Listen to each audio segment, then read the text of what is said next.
నమస్తే. సామాన్యుడి చేతిలో సామాజిక అస్త్రం నెంబర్ 1 న్యూస్కి స్వాగతం. టాప్ న్యూస్, టాప్ ఎనాలిసిస్కి స్వాగతం. నేను రవీంద్ర. తమిళ రాజకీయాల్లో జనసేన ప్రస్థానం ఉండబోతుందా అనే ప్రశ్న ఇప్పుడు బాగా హాట్ టాపిక్గా నడుస్తుంది. త్వరలో జరిగే అసెంబ్లీ ఎన్నికల్లో జనసేన తమిళనాడులో పోటీ చేస్తుంది. ఇప్పుడు ఇది ఒక రకమైనటువంటి చర్చగా మారింది. పవన్ కళ్యాణ్ తమిళ మీడియాకు ఇచ్చినటువంటి ఇంటర్వ్యూలో ఆయన మనోగతం అనేది వెల్లడించారు. ఇప్పుడు ఇదే చాలా ఇంట్రెస్టింగ్ సబ్జెక్టుగా చర్చ నడుస్తుంది. ఆయన చాలా కీలకమైనటువంటి మాటలు మాట్లాడారు ఇంటర్వ్యూలో. సాధారణంగా ఒక సినీ ప్రముఖుడు, సినీ నటుడు రాజకీయాల్లో రాణించాలంటే చాలా కష్టమైనటువంటి పని.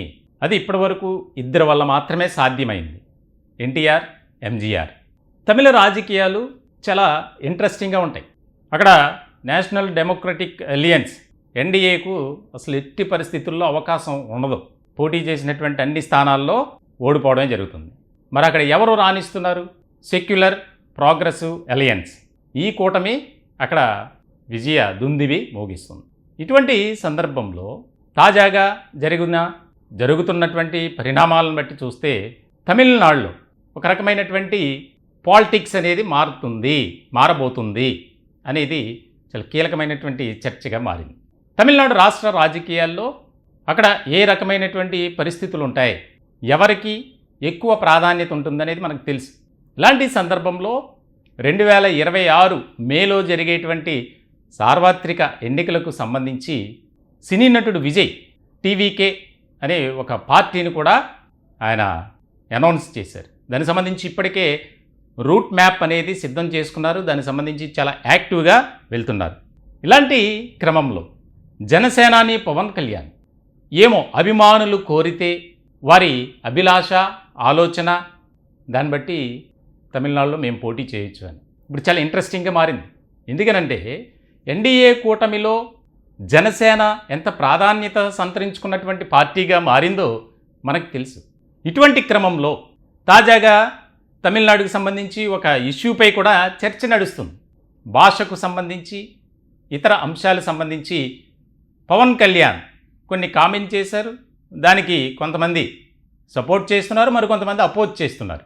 ఇటువంటి సందర్భంలో తాజాగా ఆయన తమిళ మీడియాకి ఇచ్చినటువంటి ఒక ఛానల్కి ఇచ్చినటువంటి ఇంటర్వ్యూ ఏదైతే ఉందో ఆ ఇంటర్వ్యూలో ఆయన మాట్లాడినటువంటి మాటలు ఇప్పుడు అక్కడ స్థానికంగా అంటే తమిళనాడులో చాలా ఇంట్రెస్టింగ్గా దానిపై రాజకీయ వర్గాల్లో చర్చ జరుగుతుంది.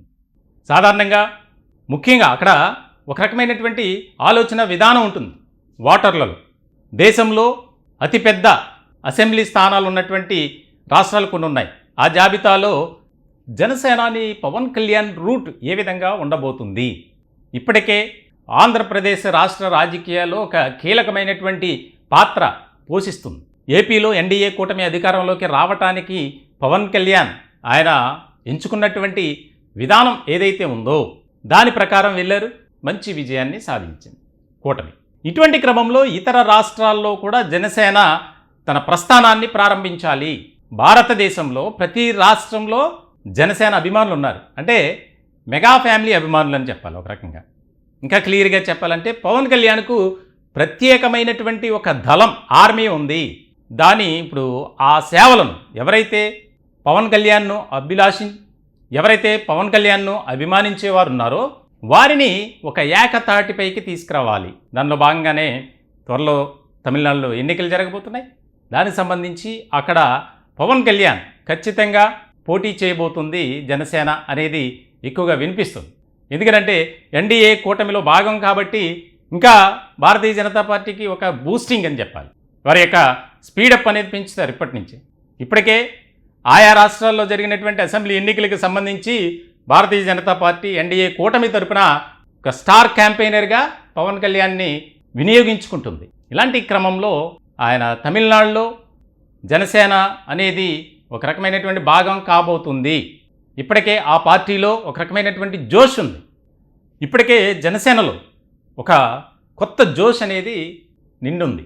దీన్ని ఒక అవకాశంగా మలుచుకొని జాతీయ రాజకీయాల్లో జనసేనకంటూ ఒక ప్రస్థానం ఒక ప్రాముఖ్యత ప్రాధాన్యత సంతరించుకునే విధంగా మనం అడుగులు వేయాలి, దానికి సంబంధించి మనం ఒక స్టాండ్ తీసుకోవాలి అని కొంతమంది అభిప్రాయాలు తీసుకున్న తర్వాత ఏ రకమైనటువంటి వ్యూహంతో అడుగులు ముందుకు వేస్తారు అనేది ఇక్కడ కీలకంగా మారబోతుంది అనేది రాజకీయ వర్గాల్లో ఒక చర్చ జరుగుతుంది. ఇప్పటికైతే తమిళనాడులో అయితే పవన్ కళ్యాణ్ రాక గురించి, జనసేన పోటీ గురించి కూడా ఒక రకమైనటువంటి ఆసక్తికరమైనటువంటి చర్చ అయితే జరుగుతుంది. చూడాలి ఏం జరుగుతుంది అనేది. ఈ టాపిక్పై మీ విలువైనటువంటి అభిప్రాయాలు, సలహాలు, సూచనలు కామెంట్ రూపంలో తెలియజేయండి. దయచేసి మా ఛానల్ని సబ్స్క్రైబ్ చేసుకోండి. Thank you.